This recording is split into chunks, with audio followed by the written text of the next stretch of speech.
When I started Personalist Manifestos, everybody said there were two people I needed to talk to, and I agreed with their suggestions. Daniel Sariswell and Christiane Waugh.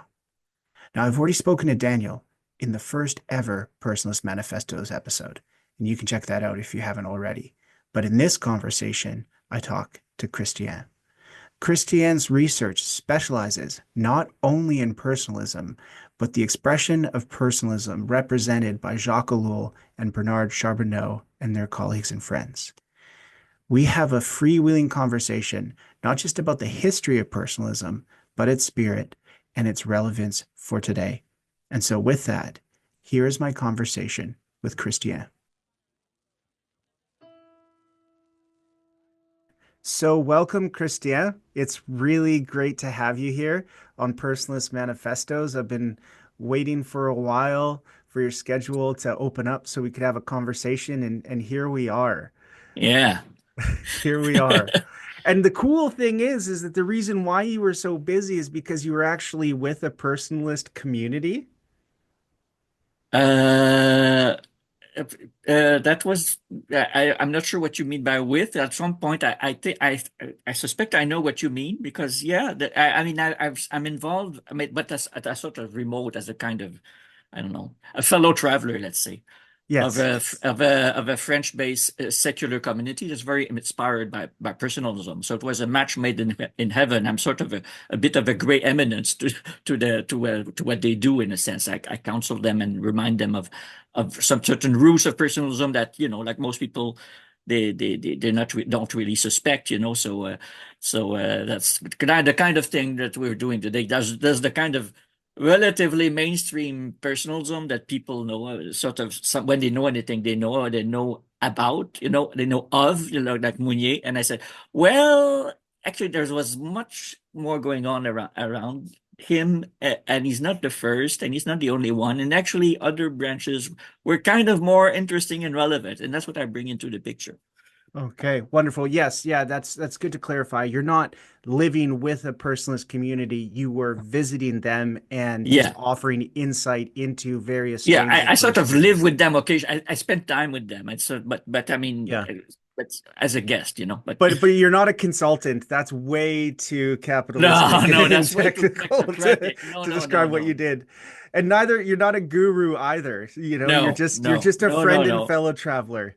Yeah. Exactly. Yeah. Okay, well, let's start by getting to know you a little bit. So, could you tell us a little bit about yourself, like where you're located, how you ended up, becoming a fellow traveler with the personalists and that sort of thing before we jump Yeah. into to our the questions that I've prepared to ask you about personalism. Yeah, yeah, and there's this. I'm not sure where I'm going to put the segue from one to the other. They sort of merge into each other at one point, But let's see. I live in Montreal right now, and I've been based here basically since my university studies, all of them at McGill University, which I guess doing them all at the same place from undergraduate to almost to postdoc is probably you know career suicide, which has worked perfectly because I've never had a real job in my life. Actually, I'm proud of that. Because one of the things that my branches of personalism promote is to debunk the work of myth and the work ethic. And to put your words into practice. So, and I live in a housing cooperative, in old Montreal. So far so good. I'm not successful, and I live sort of semi-communally, so that's not too bad. So and I try. I'd consider myself an independent scholar. I eke a living as a translator, mostly, partly as an art critic. But I mean, calling, my vocation, what I consider myself as, is a historian, but on many levels. I mean, including world history, but I mean, but a historian of ideas and culture, and my niche subject, uh, relatively early on became personalism and an alternative account of its origins, which I came across, in my undergraduate years at McGill. Uh, And I'd been looking for alternatives to modernity all my life, and everything I could find had serious problems. But the most, promising and insightful and practical and vein that I found was those lesser known forms of personalism in the French intellectual scene called the nonconformists of the 1930s, were a generation of intellectuals who were trying to think outside the box of left and right, and seeing the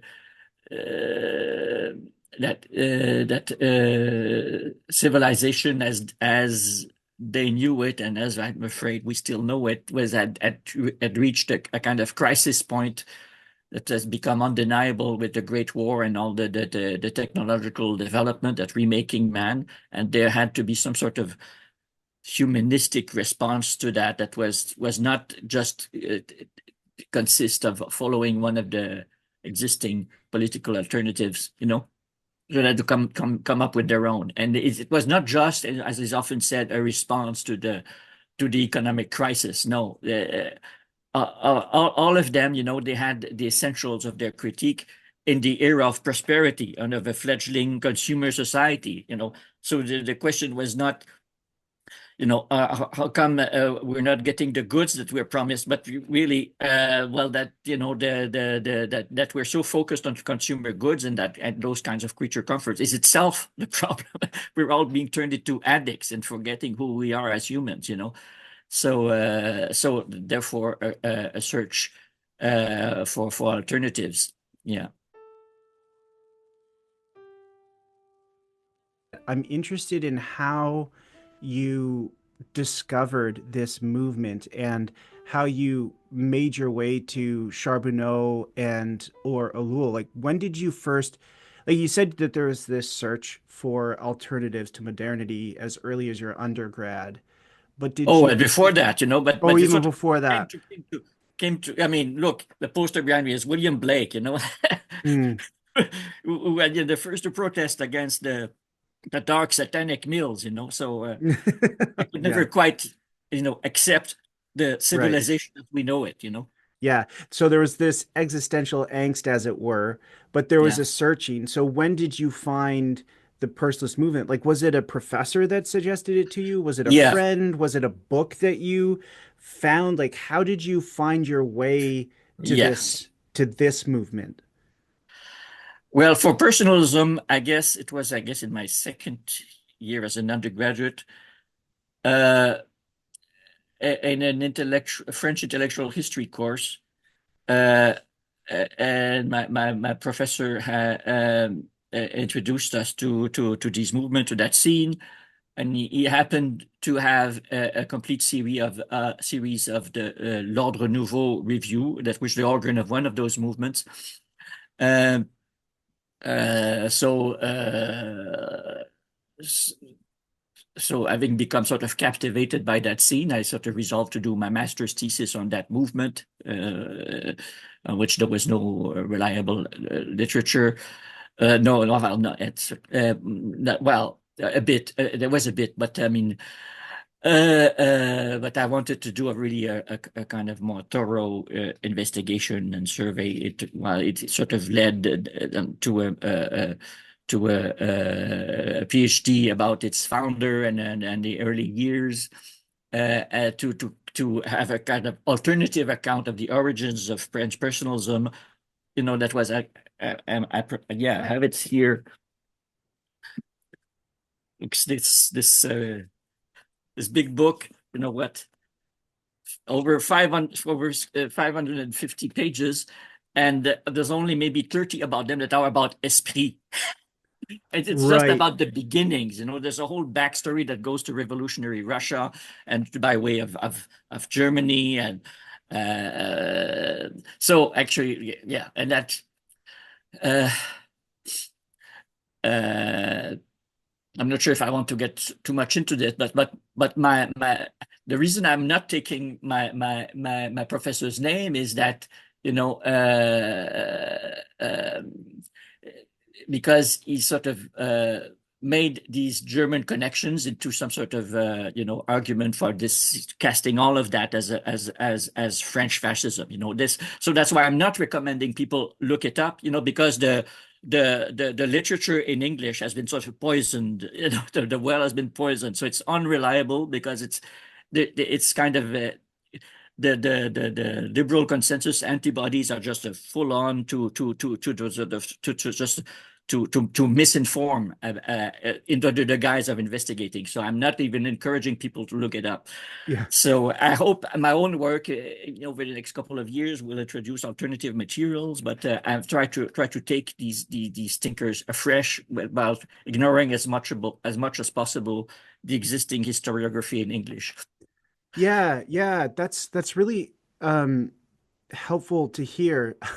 Um, Even just to establish like what's at stake in the accounts that we receive of movements like this, like first of all, but second, I remember um recently like revisiting interviews that Ellul had done, and there's the interview that he did with Patrick Chastanet Mm-hmm. near the end of his life, and there was discussion about personalism and what he and Charbonneau would do as a part of that. And I remember him speaking about the theme of getting out in nature and taking groups of people out into nature and youth, and just getting them outside of this sort of city environment, the sort of technique ridden world, and into nature, and spending time hiking, camping, just Yeah. conversing in that context. But I remember there being questions around like, was that similar to what the Germans were doing in terms of like the authoritarian movements and sort of the formation of the youth towards a certain ideological end? And we'll Yeah. say, Yeah, I no, know. not at Chastanet all, it not tends at all. Totally to be opposite. yeah, tends to be haunted by these kinds of mainstream discourses. So he has to throw these cliches, at his subjects in his interviews. Whereas I try to just sweep them up the table and try to get into how did this actually happen? Not the connections that we can sort of make, out of thin air a posteriori, but if you're 18 in 1928 and you're thinking about, what's happening, to our streets? How come they're full of cars all of a sudden? There's no kids playing around, and we try to go out. In the countryside, it used to be at the end of the street, and now because of all these suburbs, it's further and further away. It's as basic as that.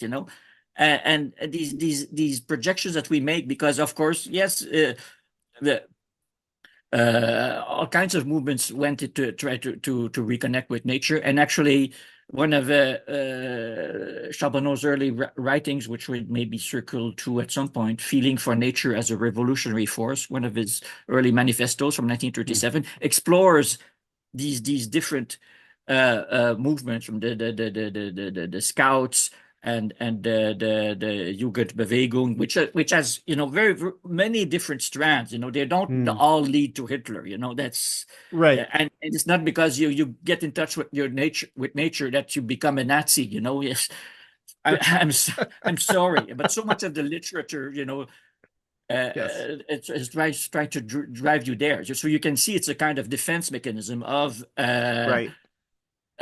civilization as we know it, because it's very threatened by thinking that's out of the box, uh, third way, and questioning, the existing institutions and the drive towards progress, as losing its technological forms. It wants to all paint that as its other and a Yeah. demonic other, So Yeah.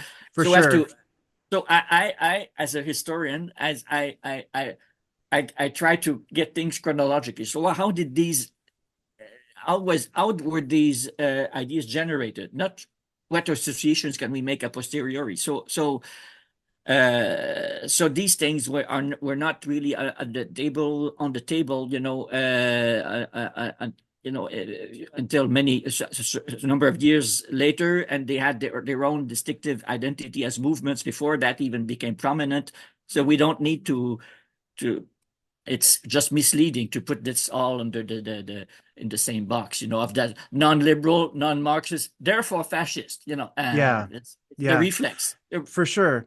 Well, I mean, this is the same with anarchism, right? And Yeah, Ellul's version of it, which is Christian anarcho-syndicalism, and yeah, the sort of scare tactics that are used to not hear voices of alternative political, social, spiritual movements, right? Is to yeah, say, oh, they're just anarchists and they just want chaos and yeah, violence and whatever. And it's a sort of tactic to shut down having exactly. Yeah, to listen to voices that are totally outside the limiting yeah, frameworks and ideologies. And I think that is, in a way, when you're getting that sort of critique or shut down attempt, you know that you're onto something, yeah, at the very least, minimally to moderately revolutionary or radical, insofar as they're putting the person at the heart of this modern world that tends to eliminate the significance of the person. It's not some disembodied humanism or romanticized humanism. It's a very intentional and caring attempt to restore the significance of the person in an age when it's been lost. And yeah, why anybody would be threatened by that, I'm not so sure. But yeah, moving forward a little bit, let's talk about personalism. So let's start from the start, as it were, because I think that it's helpful to say, so where did the original sort of roots grow? And then what did it grow into in France, to get sort of an understanding of the lay of the land of the different sort of strains of personalism, and then we'll focus in on Ellul and Charbonneau's strain. But just to sort of set the scene, can you describe where personalism emerged and how it evolved? yeah. Well, that's what I was, resolved to find out, and not taking my professor's word, but going straight to the sources myself when I set out for my doctoral research in Europe in late 1987. Uh, but I'm going to give a bit of my own, another bit of my own backstory there, Yeah, because it sort absolutely. of segues into what It's I hard to discovered. separate it, is it? Isn't it? Yeah, It's hard it's to true. separate the, It's true. yeah, yeah, It's true. So imagine just I mean, a couple of weeks before my scheduled, big departure for Europe for a year or two. Uh, the great expert on that 1930s scenes of the French nonconformists happens to be in town in Montreal, and he's invited to my professor's seminar. And after that session, my professor tells me to walk him back to the metro station. And just as we're parting on the pavement, he almost whispers in my ears, by the way, did you know that that Ellul was part of the personalist movement? And to me, that's just connected right there to areas of my life that I hadn't really brought together yet. That really got my attention.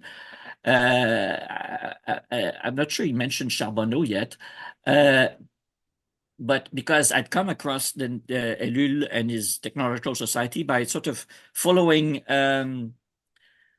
Yeah, it's the way I got sort of turned on to the critique of technique as such was through my interest uh, in the cinema and the deep thinking of Bruce Elder, who's a Toronto experimental filmmaker whose work was of epic proportion but completely non-narrative in form and in the avant-garde tradition.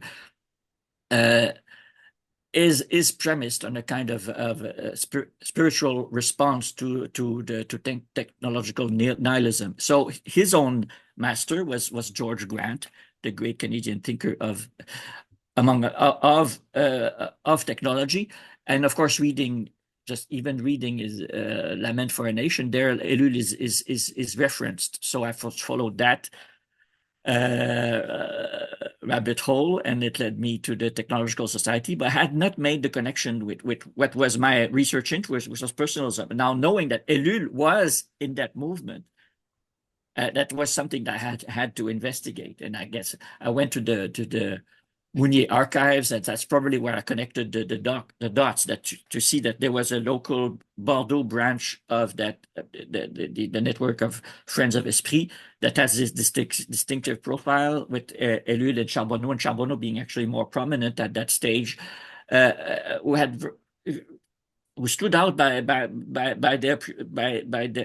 their concerns within the whole movement. And the focus they had on the critique of industrial society and our nature so I was very keen to go to the bottom of that, to say I guess so I started reading books. Well, Charbonneau was almost unknown in France even then. They had his big book on the state just came out in 87, which was written in the late 40s. And that blew me away, as well as his book on System and Chaos, Critique of Exponential Development. So it's in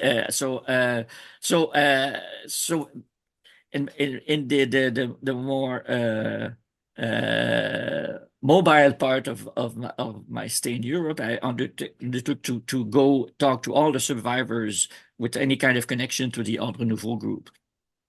And my first, I think my first stop actually that summer was to go see Ellul. That was our only meeting, but I got some further information about the life of that movement that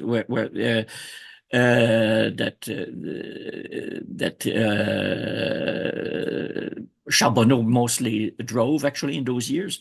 And he actually gave me instructions on how to find him off the grid where he was living, because I hadn't gotten a mail response to my. Did he draw you a map? He's like, you can't share this with anybody. You have to burn it after you find him. Yeah, almost. I found myself. I mean, I really went out on a limb and jumped. There was to get to that tiny hamlet in the middle of Béarnese countryside. I had to be left sort of between a couple of villages and walk, I don't know, 10 kilometers to the hamlet in question, and then ask people on the street for directions. Oh yeah, it's at the end of the road, and if you go down that field, you'll see a bush at the end. His old farm is in there. See, so I go there, and he wasn't there. He was out fishing. I mean, his two passions were fishing and thinking, not necessarily in that order. Well, actually, or on an equal footing. And that tells you a lot of what you need to know. These daily contact with nature was one of the reasons he went further and further from the centers of civilization, where he could be in daily contact with nature, and to him that was inseparable from the act of thinking. And that's what these discussion camps that you mentioned before, that was part of his propedeutic. So he eventually turned up with a few fish, and well, I stayed over for a night, but it was clear we were on the same wavelength, and I got enough information to, and also he had our archives that I had to come and revisit. So it turned out that the first results of my European research was before that came out, even before my thesis was ready, was an article documenting that a kind of third school of personalism, aside from the relatively well-known Esprit movement and Ordre Nouveau movement. I was arguing, based on contemporary witnesses and ample documentation, that there was a third strand that I called Gascon personalism, because they were dubbed among the Esprit movement the Gascons, which was not necessarily a compliment, because there's it was kind of humorous because there's there's an idiom in France that says promesse de Gascon, which a Gascon's promise, which is a promise you can't quite trust, so it's kind of a little bit of a jab, but it shows them that people knew that it was a bit of an other within that movement. And sure enough, actually, they separated from the Esprit movement in 1937 to go their own way, become entirely regionally based, and drawing from both the Ordre Nouveau and Esprit groups, so, and being focused on the independent initiatives of Charbonneau and Ellul. So turned out there was actually a third pole of activist personalism, and with a very distinctive profile. More focus on in its ideas and practice on nature, of course, but the issues of the everyday life and the structures and institutions of modern life, rather than the ideals and ideologies, which were seen as more or less interchangeable, because every them were sort of variants of the same self-increasing technical apparatus, really. And the response to that was not just theoretical, but had to be lived out in daily life and family and friendly relations. And the initiation into that was to be led away from it, really, in out-of-the-way places where you had, unlike, Esprit congresses, you had to bring and cook your own food, make your own fire. There was no catering, and they lived in ramshackle, derelict barns in the middle of the trees or on or in the mountains, and being sort of brought back, to the elementals of the human condition. Well, to enjoy the hardship, but in a sense, because it was a way of rediscovering the body and direct interactions with others and with physical existence, and to realize how much they took for granted in their so-called normal life, and to discover that being in touch with yourself and in nature and each other was actually the way they really wanted to live when it come to it. Why should that be something that's reserved for camping excursions? Why couldn't life be more that way, all the time? Why are we so alienated from these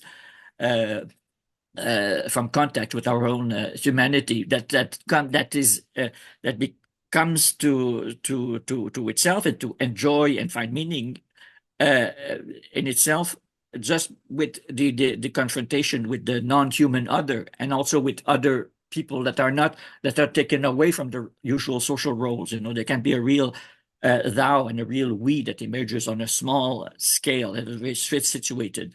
So the format itself, the medium, is, if you will, was already the message. Right. Yeah. So it was a nucleus, and so the way of coming together and thinking critically was itself a kind of a prototype of the kind of society they wanted to build. So it's a model that they pursued until the 1950s, at least, and there were echoes of that in the rest of their activism, which turned out, after decades of being ignored, after the First World War, with the big craze of the modernization of France, and especially the countryside. There was the European Union's year of the environment in 1970, in which that's what Charbonneau called the green light. Institutions recognized there was an issue of the environment, and there was also a kind of countercultural movement connected to May 68 that sort of became mainstream on that occasion. So there was a fledgling movement that the old hands like Charbonneau and Ellul could sort of join and sort of act as elder statesmen, but they were soon overshadowed by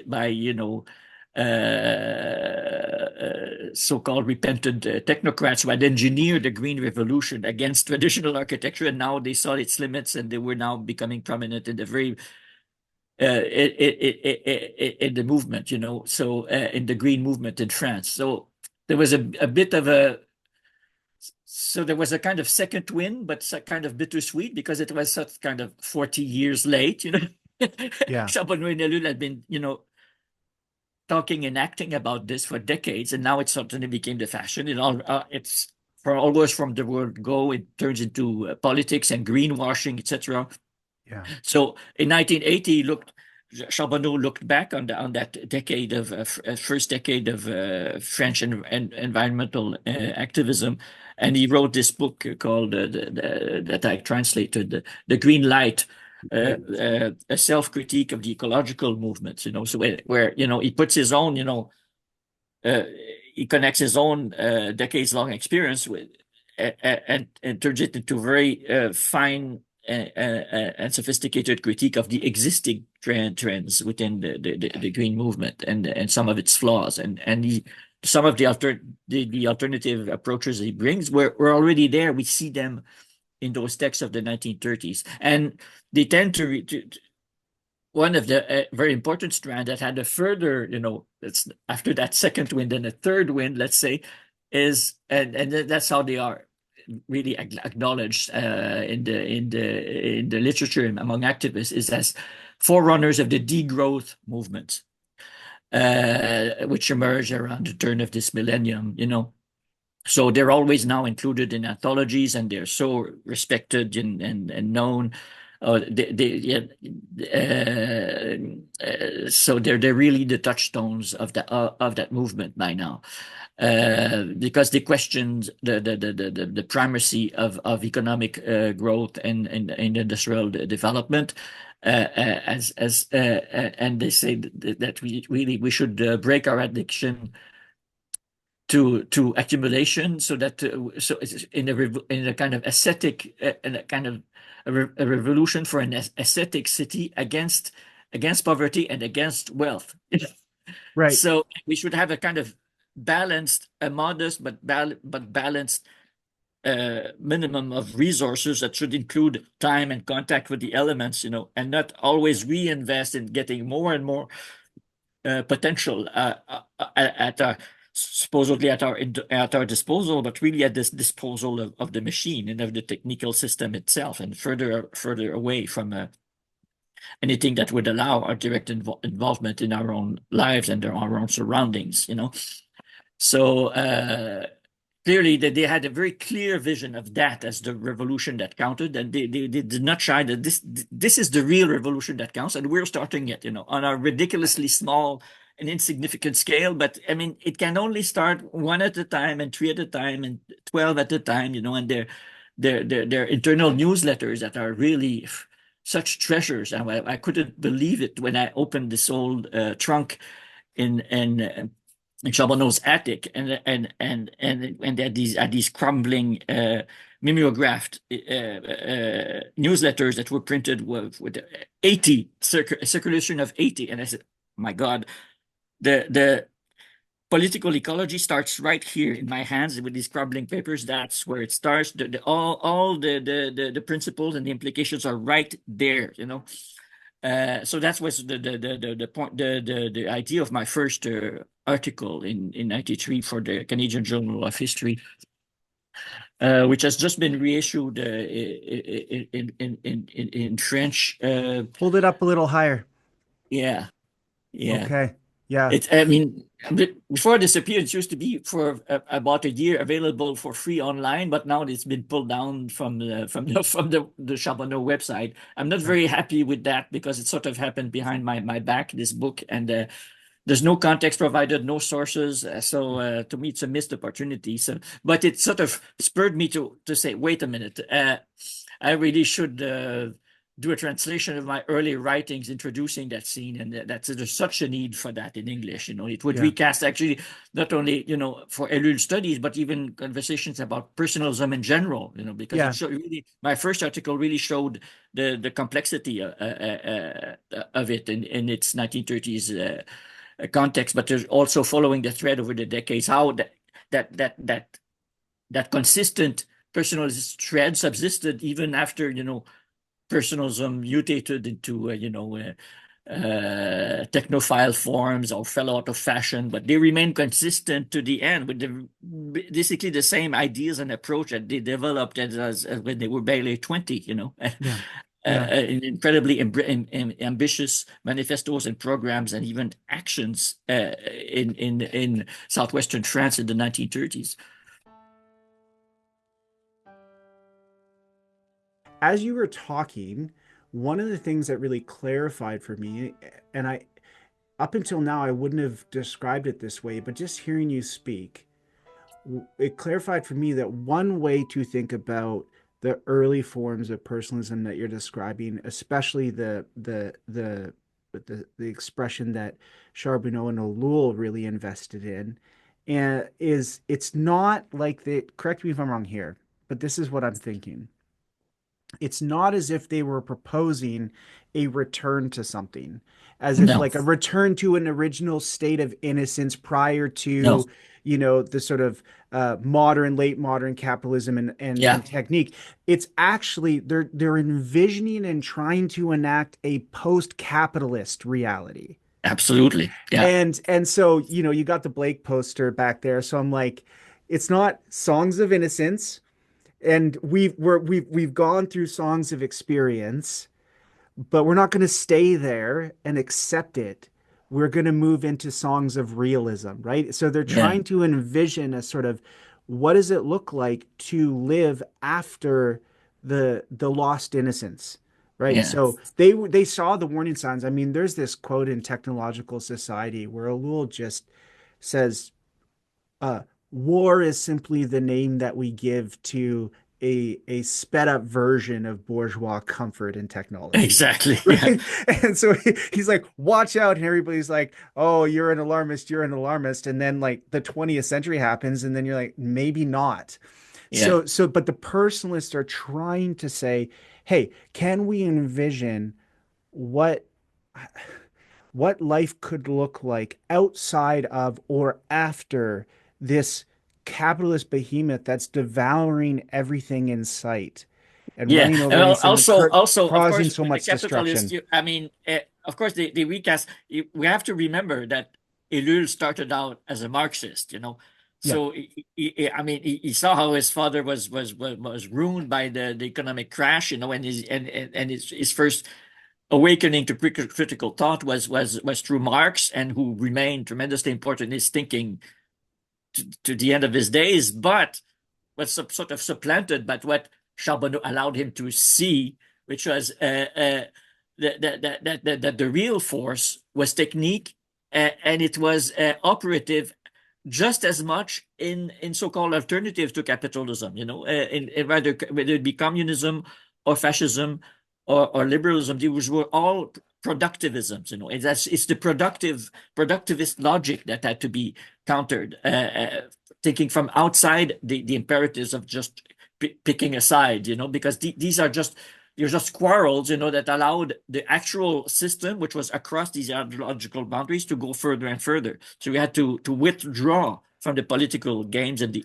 available options and create your own way of life as the real political option, not just an idea, but the way of life. That was their idea of revolution. Yeah, absolutely. And I think you see that in both Ellul and Charbonneau, because in the French intellectual scene, I mean, number one, I mean, they they rebelled against the idea that in order to be an intellectual, you had to live in Paris, first of all. Yeah, yeah, But the other piece was that they were wary of the, as you put it, the picking of sides, often practiced by some of the intellectuals in France at the time, where there were people who were uh, endorsing communism in that form quite blindly, right? yeah. And the Because it's, and oh, there's as you say, something because wrong the with the violence bourgeois of society, technique and therefore let's go to the available alternative. It's an understandable reaction, and some chose fascism, of course, for the same reasons. yeah. Uh, uh, but it's kind of this kind of susceptibility of intellectuals to a kind of propagandistic, confection, so there's a problem, there must be a solution. Oh, these people claim to have a solution, so let's go all in with that and follow the leader, and there can be no wrong on that side, and therefore but that's and of course this so-called alternative doesn't stand up to scrutiny, if you bother to, but people just willingly blind themselves to that because they want, above all, what humans crave is a consistent story to live by, what Charbonneau calls justification, ways of not using the freedom that you claim and that you want. You're such a rebel. Oh, I want to be free, and therefore you shoehorn your freedom into whatever ready-made alternatives, sort of pays lip service to it, and that's the end of the story. Then you can just be a simple revert to just being a political soldier. It doesn't matter, but you're still in a kind of military political setup. It doesn't matter for which side.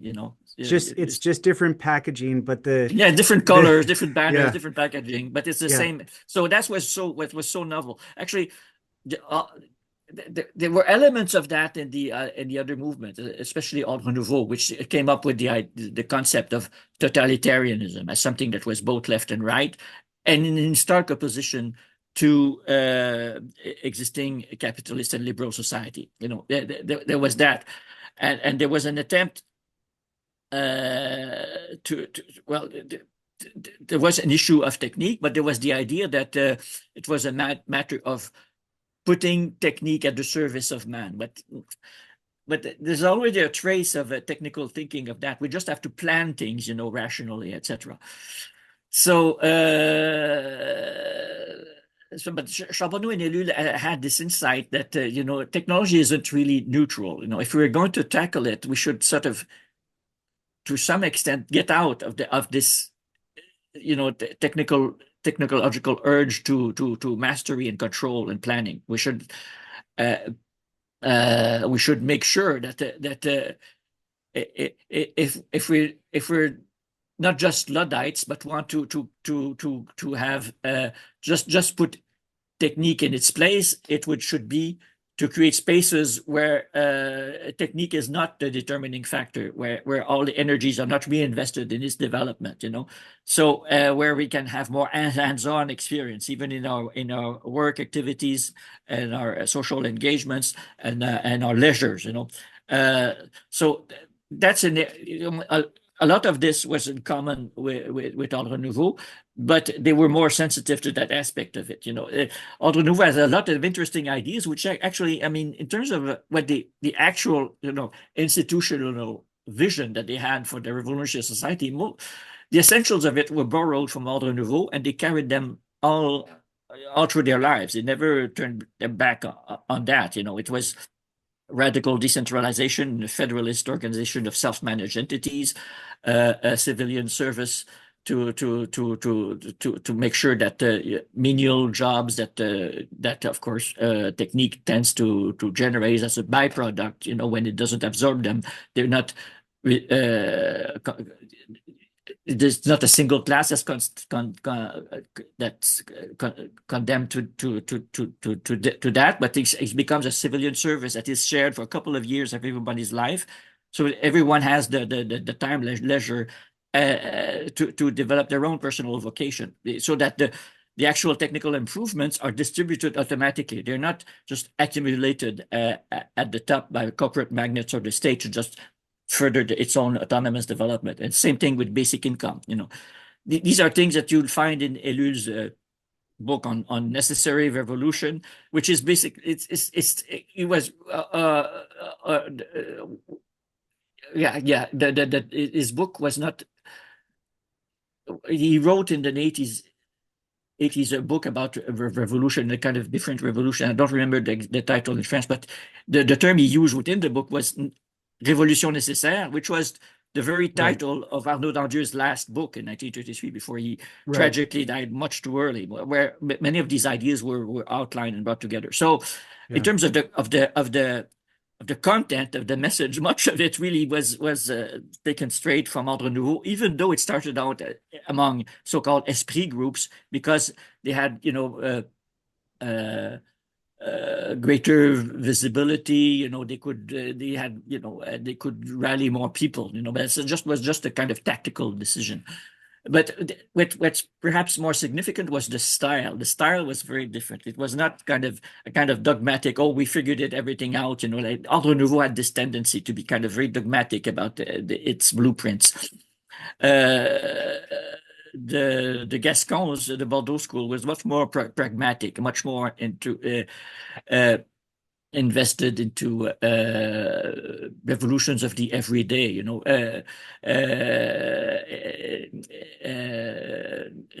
In theory, Ordre Nouveau was for all these things also, and they had a hearing. They were not against what they were doing, the way that Esprit was diffident. But I guess the Ellul and Charbonneau were sort of more creative and invested in bringing it about, especially the kind of grassroots media detox in press clubs.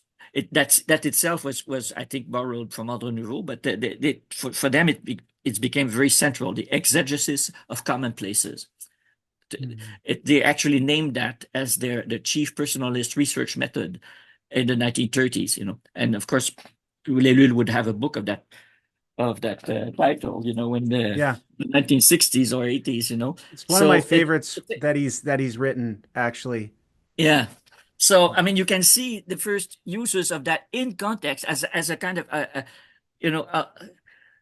tiny alternative revolutionary movement. They say we're going to. I mean, no one else is doing this. It's going to have to be us, and it will start with our tiny negligible movement, because I mean, all significant movements start this way, being the socialists or Christianity. It's a few people who decide that the buck stops here, and we're not even to be counting bucks anymore. We're going to live and think differently. So they were very aware. It was started with the two of them and with whoever they could rally around them, and the very way that even Ellul was brought in as a partner by Charbonneau, by being kind of the Ellul being kind of the nerd in class, and Charbonneau a bit of a troublemaker. So it was a kind of improbable when Charbonneau sort of reached out to him and said, "What, you want to go out camping this weekend?" That's how it all started.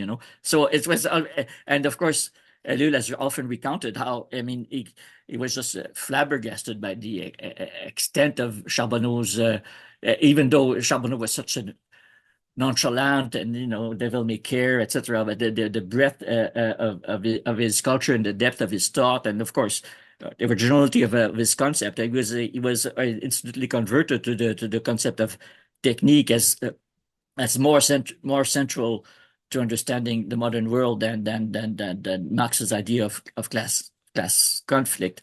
And of course, if you want to in one formula situate the revolution that they had in mind from their southwestern region in terms of personalism, when in Charbonneau's manifesto on nature as a feeling for nature as a revolutionary force, he sort of says that feeling for nature will have to be to personalism what class consciousness has been to socialism.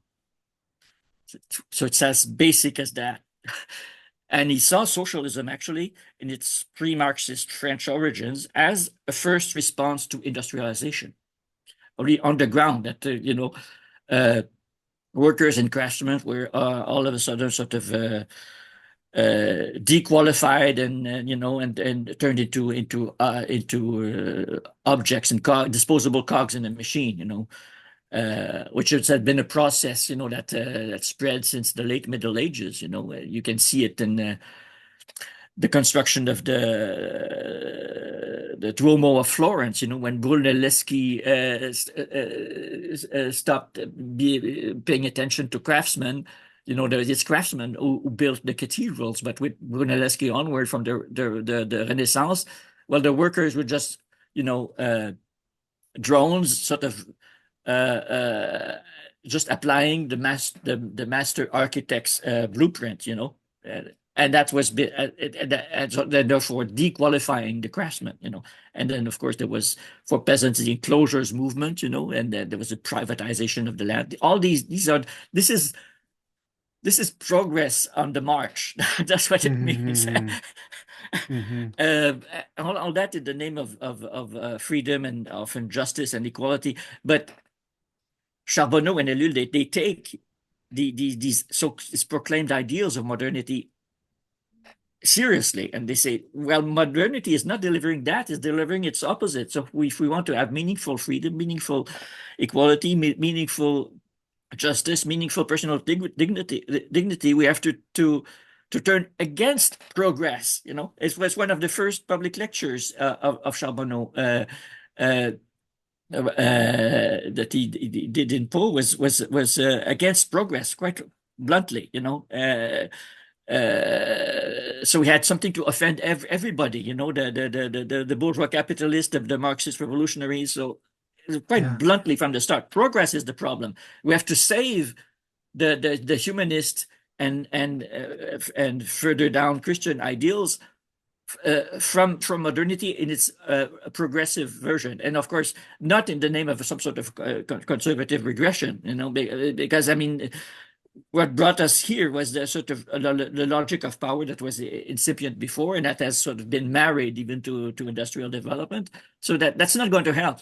So we have to start at to draw from the experience of more radically oppositional movements such as anarchism, but learning from their mistakes, and from naturism, that was also a movement that existed of going back to nature with anarchistic impulses, but so Charbonneau tried to come up with something that would take the best of the movements of protest against modernity, and avoid some of their mistakes, and sort of focus on the way that it was developing at its time in ever more centralized and organized form. Because technique is not just machine for Charbonneau; it's organization in itself. That's why it's as much the state as the school, as the factory. It's the critique of institutions, like you'll find in Tillich, who owes so much to Ellul and therefore indirectly to Charbonneau. Yeah, it's the urge to institutionalize and organize that we have to resist in more and more organic forms, but not in some sort of ideal and forever given traditional order, but in ways that are constantly reinvented by the members of society, that is, individual persons, but as communal relational beings. One of your questions had to do with some sort of definition of personalism. One of them would, I think, a very basic one would be that the person is human being as relational being. Neither an element of a collective as such, nor just an individual calculating self-interest. But we're defined by our interactions, but not as somehow pre-existing them, but we're built from them, from the situations in which we're thrown by being born, being in a culture, but also we have agency and we respond to it creatively. So there's an acknowledgement of natural communities where with a kind of call to develop voluntary communities that acknowledge our personal agency. Yeah, I think I took out a couple of definitions by Charbonneau of what he meant by personalism for the mid-1930s. Here's one in a letter that he wrote to Emmanuel Mounier in a response to an invitation to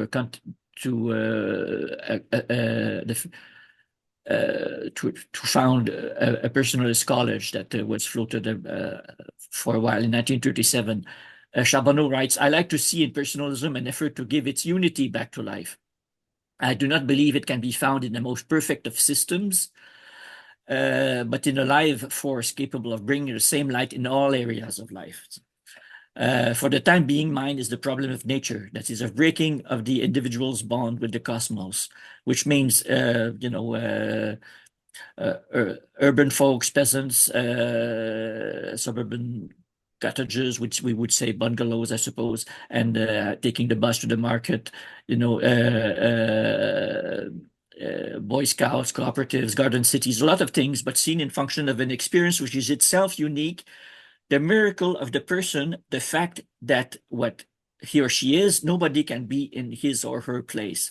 Why should we not try to utter with total naivety this word so outward today, freedom, So here, Charbonneau is very much in an existentialist tradition, the miracle of the person, the fact that, nobody can be you in your place, To me, that's very much in line with Kierkegaard and his emphasis on, in Danish, hin enkelte, that particular singular individual. That's who we are talking about, not the progress of the ideas in Hegel or anything of this, or even the progress of civilization, whatever, it's not that. And I've singled out another thing. From an article around the same period, 1936, about the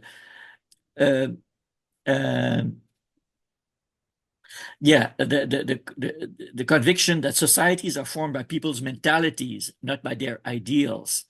Therefore, it's the modern mentality, which is inherently technical and quantitative, that has to be broken, not the ideals that are claimed. He even says that there is no revolutionary ideal. There are eternal truths, people whose life they are. There are given circumstances, and through these 3 points runs a single thread. So it was a matter of consistency and in having this intuition of a timeless good, and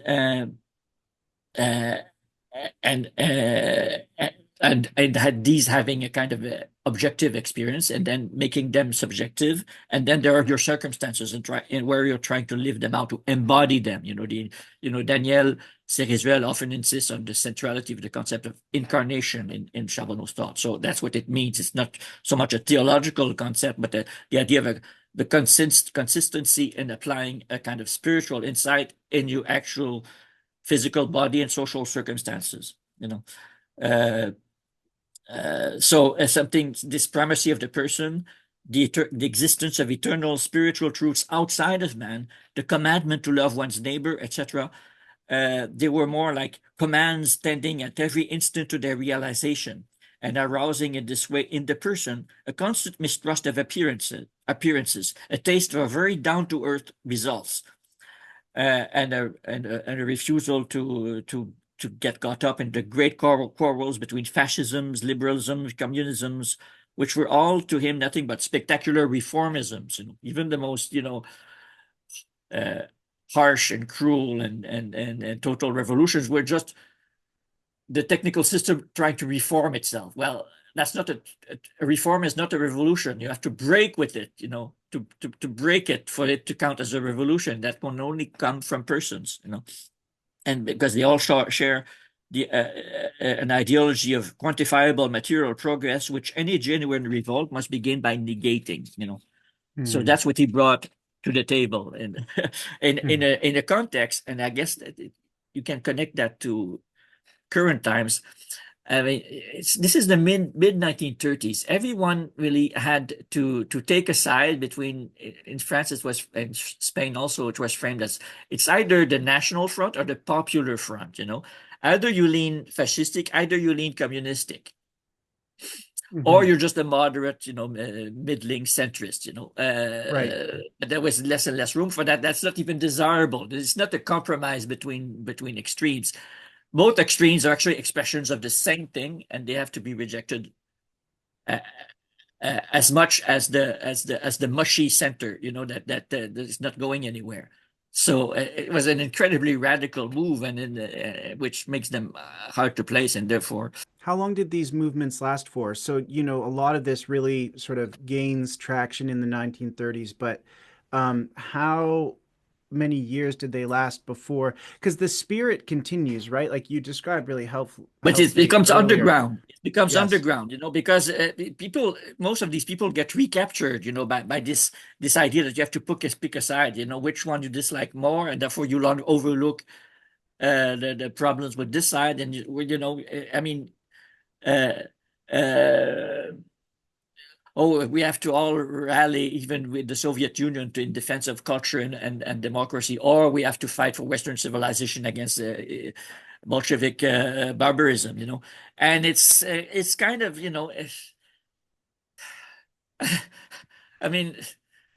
I mean, this kind of thinking was revived in the Cold War, and you see it revived today. So much barbaric thinking is revived now in the name of civilization, and then there's progressive equivalents of that, which want to liquidate anything, but it's always ends up favoring the march of technique in either guise. It's still the same issue. It's still accelerationism on both sides, both left and right. It's still the same situation as in the polarized 1930s. We still come back to that, Yeah. and therefore the voices that move outside the box, they're in that force field. They can be even tempted one way or another, but it's a very hard line to keep, and it finds hardly any resonance in the broader culture. Yeah, there's a quite an eye-opening book that I read a while back. It's called The Cultural Cold War, written by Uh-huh. Frances Stoner Saunders. Have you read that book? No. Oh, it's a really interesting book. I'll put it in the show notes. But she basically researched into extensively a lot of the formally classified documents associated with the CIA, who effectively, during the Cold War, started essentially an arts and culture program to basically fight the cultural side of the Cold War. So one of the things that Russia was saying about the States was that they didn't have any culture in the way they didn't have any history, they didn't have any culture in the way that Russia did, and so they enormous amounts of money were put into funding the arts in the States and exporting the arts, and so Yeah. she did a whole bunch of research into this, and she's like, whether you want to sort of acknowledge it or not, there's CIA memos about the money being poured in to make modern art popular. So Jackson Mm. Pollock, like Jackson Pollock doesn't become Jackson Pollock Yeah. without the CIA promoting this sort Yeah. of non-formalistic, Yeah. expressionist abstract art, and the music that they were exporting, the tours that they were doing in Europe with avant-garde, American composers and so forth. Um, and the connections with French intellectuals. And when we're talking about these things, and it's very, very easy for someone to write this, oh, these just intellectuals doing intellectual things, or it's just artists doing artistic things. But actually, that's within this wider ecosystem of politics and Yeah. ideology and trying to sway groups of people to move this way or that way politically, Mhm. socially, economically. And Yeah. so the spirit of personalism continues, but it's always at risk of being absorbed into Exactly. And so, this right. So you can't really talk maybe about a definitive end, but I mean, Ellul and Charbonneau's sort of formal association with personalism stopped after not too long, precisely for right? those kind of reasons, and Yeah. more for the left leaning sort of, or for the yeah, their big bugaboo was, of course, Teilhard de Chardin, who Yeah. sort of gives a kind of poetic sounding and pseudoscientific sounding,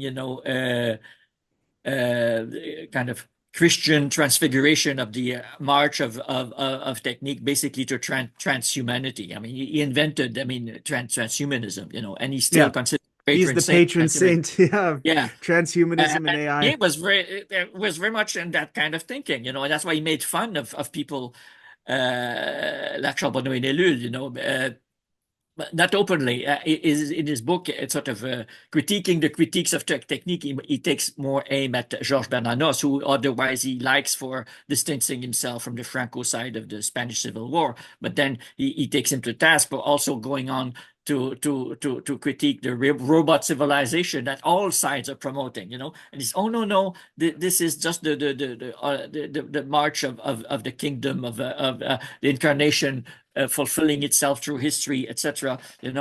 Uh,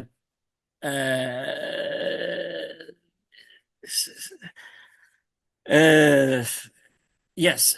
So of course, Ellul and Charbonneau don't want to call themselves personalists in that context, but they are, and they're among the last ones who are throughout the decades, and they still constantly, refer back to the person as they understand it, as the singular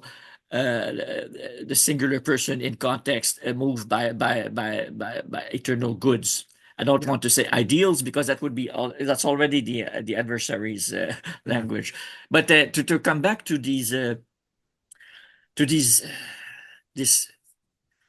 this movement of recuperation of even the well-intentioned and sometimes really critical ideas. I mean, it's depressing to me to see the regularity. You see, in the 1930s there was this Congress for the Defense of Culture Against Fascism, of course sponsored by the Soviet Union, with all the prominent French intellectuals speaking in defense of civilization for the Soviet Union, and then after the war, that morphs into international congresses for peace. That lasted for decades, and all the well-meaning people would show up there. It was really a way to promote, Soviet Union's strategic interest by using Western pacifism, and you had Congress for the Defense of Freedom, at least, I think, in the late 40s, where Bernanos spoke, made some of his most eloquent speeches against the machine, as one of those CIA-sponsored events. I mean, all those titles, I'm laughing.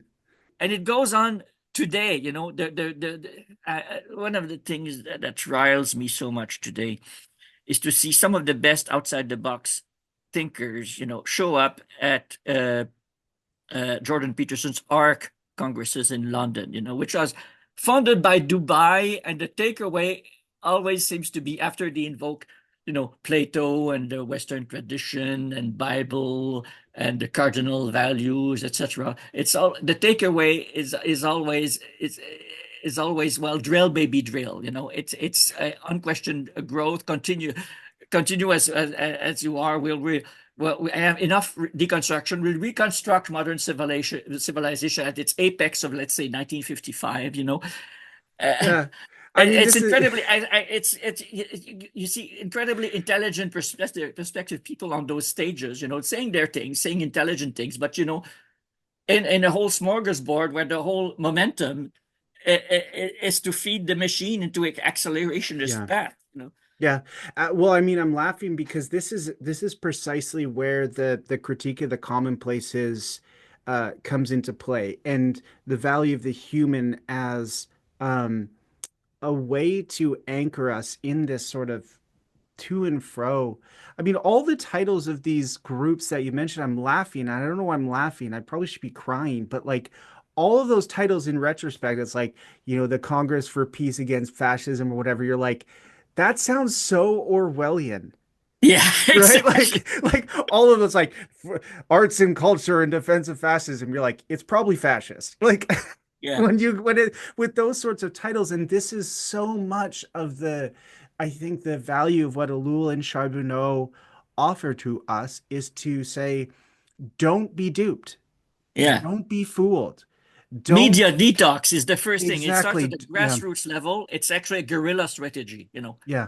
where they would take what the different newspapers are saying on a given date in France, and sort of analyze the discourse. What does that actually mean or refer to, or take as an assumption that is naturalized in people's mind. So I mean, it's a survival tactic that we have to use with even more with social media. I mean, at least with the newspapers, you have, there's a little bit of a breathing space every day because they're just daily. They're not every second of your life, Mhm. waking or sleeping, But I mean, it's the same general ideas. That's the first thing you can do. Actually, the first line of defense and of its actual form of action was to disentangle yourself from this constant formatting of your mentality by the media that you use. By coming back to who you are as an embodied uh, human with senses that are the chief medium actually to make sense of life. And that's Yeah. what's very central to Charbonneau, that the senses and sense in the sense of meaning, they were inseparable, and to come bring back to a sense of uh, uh, all the media always take us away from the immediate, from personal encounters, from just being where you are and feeling your actual environment in a world on your scale. It makes a distant world fabricated by the media agency and by the medium itself that formats everything. Makes that more immediate than your very self. Now it's at somewhat at arm's length on through a smartphone, but I mean, it's being announced that soon it's going to be in your glasses, all that constant flow of information, and soon, of course, if Elon Musk has his ways, will be the direct neural link, inside your body. Mhm. Mhm. So the the immediate experience of life of ourselves in a world that exists as our consciousness, but as embodied beings, and not just as a projection of a phantasmagoria that's fabricated out there. That's directly under threat. But the principles was and some tactics that still have validity were outlined by Charbonneau with Ellul in the 1930s. So that remains terribly relevant. It cuts through all the nonsense that occupies the foreground of history and ideas. And that it's what were weird nobodies in a distant corner of France had more relevant things to say that most of what feeds the sound and fury of the media and the crisis du jour, etc. Yeah. So that's that perspective that one has to keep. The really big world historical issues actually are better grasped by people who are completely on the margin of the visible current of history. It's that tension that we need to live in and Yes. to take in stride. Yes, I'm a nobody, but I'm at least somebody. I'm not exactly what I'm being formatted to be as a consumer, as a citizen, or as a militant, or whatever.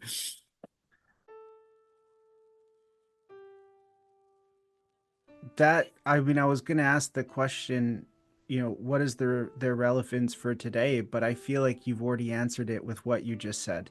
And Yeah, I think I thought about this when I was working on my doctoral research, and I realized that there's that cliche talk about commonplaces.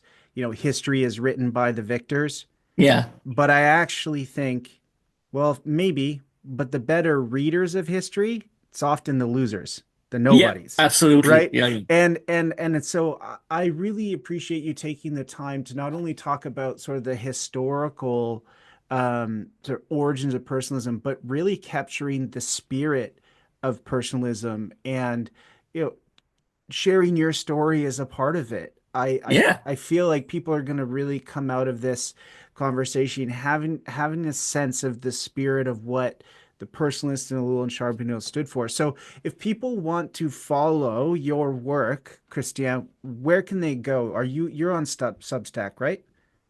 I'm afraid I'm not. Oh, you're not. Okay, I've considered, after my current Patreon project with this book is finished, to move on some of my translation projects there. oh, you have a Patreon. Yeah. Right now I'm at Patreon, and So Patreon is the place to stay in touch about those things. yeah, because Okay, good. I update my subscribers about current developments on all these Good. fronts. I try to. Yeah. And Well, I'm for going to people, put, yeah. of course, this interview as a link on the. Absolutely. Yeah. Well, for people listening and watching, make sure to check out Christian's Patreon, support his work. I mean, yeah, Ellul, Charbonneau, um, the more people we can get reading their work and engaging with it, the better. So thank you for your time, Christian. And yeah, I really appreciate having this opportunity to have a conversation with you. Oh, thank you so much. I mean, it's good to feel there are actual other people out there as interlocutors. You know, it We makes it do a little more exist. real. Yeah, We're we there. yeah.